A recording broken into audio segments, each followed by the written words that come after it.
Սոսի հեռուստատեսության եթերում լուրերը լրատվականն է, բարև ձեզ։ Դեկտեմբերյան ցուրտ եւ ձնառատ օրերին Կապանի ճանապարհների շահագործման եւ շինարարական կազմակերպություն սահմանափակ պատասխանատվությամբ ընկերությունը կարողացել է պատշաճ մակարդակով կատարել իր գործը։ Ընկերության ենթակայության տակ գտնվող տարածքներում մերկասառույցը առաջին իսկ օրերից է մաքրվել։ Կապանի ճանապարհների շահագործման եւ շինարարական կազմակերպությունը տոնական օրերին կազմուպատրաստ էր։ Չնայած միջպետական, հանրապետական եւ մարզային նշանակության ճանապարհները արդեն իսկ դեկտեմբերից սկսել էին մաքրվել, այնուամենայնիվ ընկերության աշխատակիցները պատրաստ էին վաղ առավոտից դուրս գալ աշխատանքի։ Նախորդ տարիների համեմատ, որ եղանակը թույլատրել լինելու պատճառով, տենց ասենք, թեթև ենք աշխատել, որովհետև ինչպես գիտեք 31-ից մինչև տոնական օրերը, այսինքն լավ է եղել եղանակը, բարենպաստ է եղել, երթևեկել էր հիմնականում ճանապարհները։ Հատկապես ծանրաբեռնված աշխատել ենք դեկտեմբերի երկրորդ շաբաթը, երբ առատ ձյուն է տեղացել, ասում է Արմեն Սահակյանը, իսկ ամսվա ընթացքում մոտ 500 խորանարդ մետր ավազ եւ 35 տոննա աղ ենք օգտագործել։ Արդեն նոյեմբերին դրանք անհրաժեշտ քանակով ձեռք էին բերվել, ու վաղ առավոտից ամեն մի աշխատող գիտեր իր անելիքը։ Համապատասխան տեխնիկա ունենք, ասենք, մոտ դեկտեմբեր ամսին, ասենք, թե ամեն օր այդ խիտ, այդ վատ պայմաններում, այդ ձնառատ օրերին 13-ից 15 մեքենա սարքավոր մեխանիզմներ դուրս են գալիս ամեն մեկը իրողություններով։ Այս օրերին իհարկե եղանակը առավել բարյացակամ է ու տարին ընկերությունում թեթև են սկսել։ Ասեմ, որ մենք ունենք գործող պայմանագիր տրանսպորտի կապի նախարարության Հայաստանի ավտոմոբիլային ճանապարհների տնօրինություն ՊՕՀԱԿ-ի հետ եւ Սյունիքի մարզպետարանի հետ։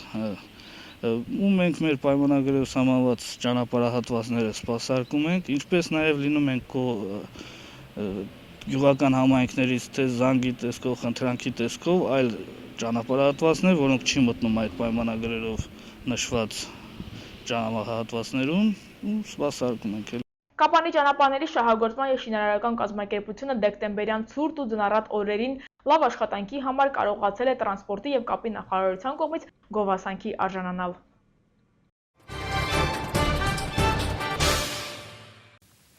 2014 թվականի հունվարի 1-ից ԱՊԱ պայմանագիր կնքելու դեպքում այլևս կտրոններ չեն տրամադրվելու։ Սա ԱՊԱ-ի մասին օրենքում կատարված հերթական փոփոխությունն է։ Պայմանագիր կնքելու հանգամանքը ստուգվելու է համակարգչային շտեմարանների եւ ծրագրի միջոցով։ Տարեմուտը իր հետ կրկին փոփոխություններ է բերել հունվարի 1-ից մի շարք նոր օրենքներ են մտել շրջանառության մեջ։ Նոր համակարգ է գործում նաև ԱՊԱ ոլորտում, այսուհետ քաղաքացիները իրենց տրանսպորտային միջոցները ապահովագրելով չեն ստանա ԱՊԱ կտրոն, միայն պայմանագիր կտրամադրվի, որն էլ կլինի իրեղեն ապացույց, որ տվյալ մեքենան ապահովագրված է։ Տրանսպորտային միջոցը որպես ապահովագրված լինել կամ չլինելը որոշելու է էլեկտրոնային համակարգը, այսինքն գործելու է տեղեկատվական համակարգ, որտեղ ճանապարհային ոստիկանության լիազորված մարմինը տվյալ դեպքում, որ հանդիսանում է ճանապարհային ոստիկանությունը, հստակ էլեկտրոնային համակարգի միջոցով կարող է ցանկացած պահի ճշտելու տվյալ տրանսպորտային միջոցի ԱՊԱ պատմությունը։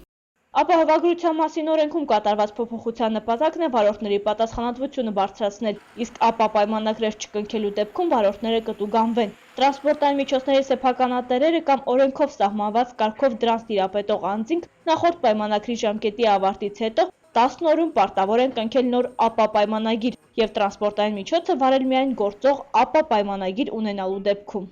Ոչ թե տրանսպորտային միջոցները կանգնեցնելու միջոցով ստուգելու, այլ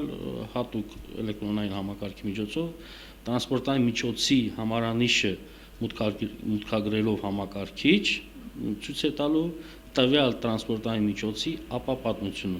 Վարչական իրավախախտումների մասին օրենքը եւս փոփոխության է ենթարկվել, ասում է Հովհաննես Ավանեսյանը, ավելացել է սահմանված տուգանքի չափը։ Եթե առանց համապատասխան պայմանագրի տրանսպորտային միջոցը շահագործվի, 100,000 դրամ կտուգանվի։ Հիշեցնենք, որ մեքենաները ապահովագրվում են առավելագույնը 1 տարով, իսկ նվազագույնը 3 ամիս ժամկետով։ Անցած տարվա հունվարի 1-ից էլ ուժի մեջ է մտել մեկ այլ համակարգ բոնուս-մալուսը։ Այս տարվա հունվարի 10-ից հետո վարորդները կզգան այդ փոփոխությունը։ 3 թվականի հունվարի 1-ին բոլորին տրամադրվել է բոնուսներ։ Արդեն 14 թվականին,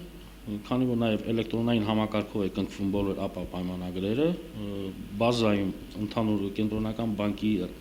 ռեգիստրում գրանցված բոլոր վթարները, որտեղ նշում են նաև վարորդները, Այդ վարորդները երբ կընկնեն ԱՊԱ պայմանագիր, ավտոմատ իրենց ապահովագրավճարը ավելի շատ կհաշվի։ Դա ապահովագրական ընկերության տնօրենը, մասնագետը, գործակալը չի կարող փոխվել։ Դա բոնուս-մալուս համակարգը հաշվարկվելու է ավտոմատ։ ԱՊԱ ոլորտում իրականացված բոլոր բարեփոխումները միտված են վարորդների կարգապահությունը բարձրացնելուն և ավտոտրանսպորտային պատահարները նվազեցնելուն։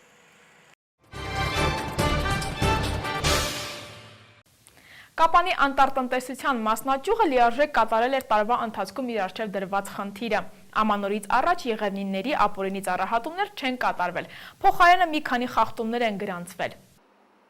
Կապանում դեռևս կան ընտանիքներ, որոնք իրենց բնակարանները տաքացնում են փայտե վառարաններով։ Սա սոցիալական վիճակի հետ այնքան էլ առնչություն չունի, որովհետև կան դեպքեր, երբ տանը կան գազօջախներ և փայտե վառարաններ միաժամանակ։ 2013 թվականի ընթացքում վառելափայտի ապահովումը Կապանի անտառտնտեսության մասնաճյուղը լիարժեք է իրականացրել, ասում է տնօրեն Գարիկ Միրզոյանը։ 2013 թվականին մեր վերադասի կողմից իջեցված անտառկառավարման պլանով առաջադրանք է դրված մեր առջև 3500 խորանարդ մետր վառելափայտ, որը որ 2013 թվականի դեկտեմբերի 31-ի դրությամբ մենք առաջադրանքը կատարել ենք և կատարել ենք մեր առջև դրված պլանը։ 1534 մետր խորանարդ վառելափայտ մասնաճյուղն անվճար տրամադրել է անտառամերձ տարածքներում գյուղերում բնակվող ընտանիքներին։ Միևնույնն է, եղել են մարդիկ, ովքեր փորձել են ապօրինի ծառայհատումներ կատարել։ Խախտման դեպքերից 12-ն ուղարկվել են Սյունիքի բնապահպանական տեսչության բաժին, իսկ մեկը ոստիկանություն։ Այդ 13 անտառխախտման արձանագրությունների արդյունքում հարգարավել է մոտավորապես 11 խորանարդ մետր վառելափայտ, ասեմ, որ դրանք կազմում են մոտ 110 կոճղեր, այդ վառելափայտը մեր կողմից հարգարավել է, գտնվում է մեր մոտ։ Ամեն տարի ամանորից առաջ հրաման է տրվում ասեղնատերևավոր անտառներում դադարեցնել բոլոր հատումներն ու խստացնել հսկողությունը։ Այս տարի տնօրենի խոսքով եղևնիների ապօրինի հատումներ չեն եղել։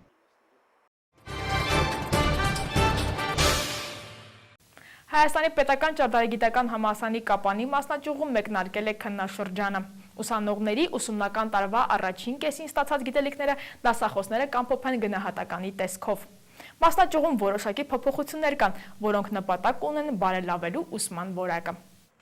Հայաստանի պետական ճարտարագիտական համալսարանի Կապանի մասնաճյուղում ուսանողները արդեն սկսել են հանձնել քննություններ։ Քննաշրջանը սկսվել է հունվարի 8-ից և կավարտվի 31-ին։ Ուսանողները քննություն են հանձնում բոլոր առարկաներից։ Քննությունները անցնում են հանձնաժողովներով, կազմված է բոլոր և հանձնաժողովները և ժամանակացույցը, հսկողությունը իրականացնում ենք, նայում ենք ինչ քննություններ կա, ուսանողների ներկայությունը։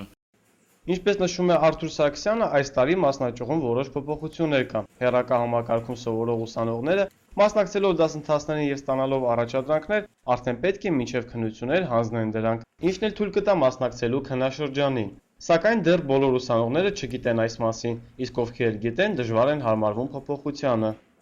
Դա նաև հեռակա ուսուցման, ասենք, որակի բարձրացման նպատակ ունի, որ ուսանողները կարողանան համապատասխան մասնագիտությամբ այդ համապատասխան առարկաների ընդհանուր գաղափար ունենան, ընդհանուր մակարդակ ձևավորվի նրանց մոտ։ Ըստ կարգի ուսանողներին թույլատրվում է 3 անգամ անվճար հանձնել նույն առարկայից քննություն, եթե առաջինը անբավարար է ստացել։ Եվս մեկ նորություն, որը կիրառվում է բոլոր բուհերում։ Բացի ավարտական կուրսի ուսանողներից, մյուսները կարող են պարտքեր ունենալով փոխադրվել հաջորդ կուրս։ Սակայն գոյություն ունի պարտքերի սահմանված չափ, որը ուսանողը չպետք է գերազանցի։ Նատալյան առաջի կուրսի ուսանողուհի է, առաջին անգամ է հանձնում քննություն։ Չնայած տոնական օրերը որոշակի չափով խանգարում են ավելի լավ պատրաստվելուն, սակայն ինչպես ինքն է նշում, ակնկալում է բարձր գնահատական։ Քննություն եմ տալիս նախ ինֆորմատիկա առարկայից, իսկ դպրոցական քննություններից տարբերվում է նրանով, որ արդեն այստեղ պատրաստի սովորել ենք ու նույն մեր գրած հարցերից է, հարցեր ունենք նախորդ և կարողանում ենք պատրաստվել ու պատասխանել հարցերին։ Նախորդ սովորում ենք դրված հարցեր։ Վրեժ Վեզիրյանը երկրորդ կուրսի ուսանող է, հեռակայում է, նոր է հանձնել քննությունը և նույնպես անհամբեր սպասում է գնահատականին։ Հանձնել ենք միկրոտնտեսագիտություն առարկան, գրել եմ 3 հարցնել գրել եմ, հուսով եմ, որ ճիշտ կլինի, ակնկալում եմ բարձր գնահատական ստանալ, արդեն գրավորից հետո երբ որ ուսուցչուհին ստուգի, մենք իմանանք արդյունքը։ Մասնաճյուղում դժվարություններ կան կապված ուսանողների թվի հետ։ Հեռակաբաժնում սովորող ուսանողների քանակը ավելի մեծ է։ Պատճառն այն է, որ ուսանողների զգալի մասը ուսումը համատեղում է աշխատանքի հետ։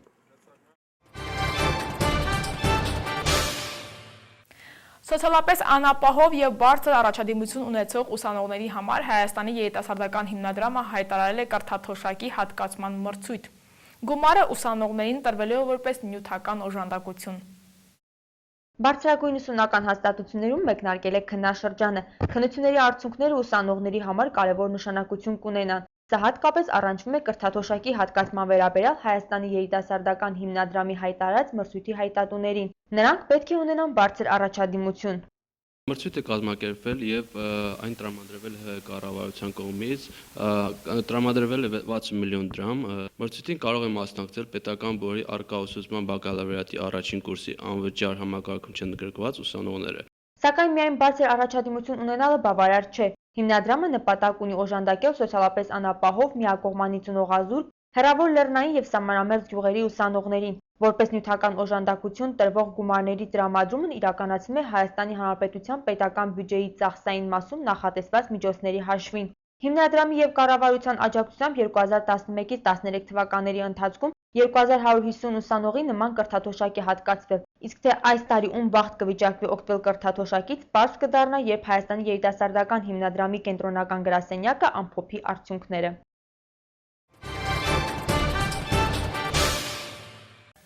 Այս ժամի համար նախատեսել էինք այսքանը, ես ձեզ հրաժեշտ եմ տալիս։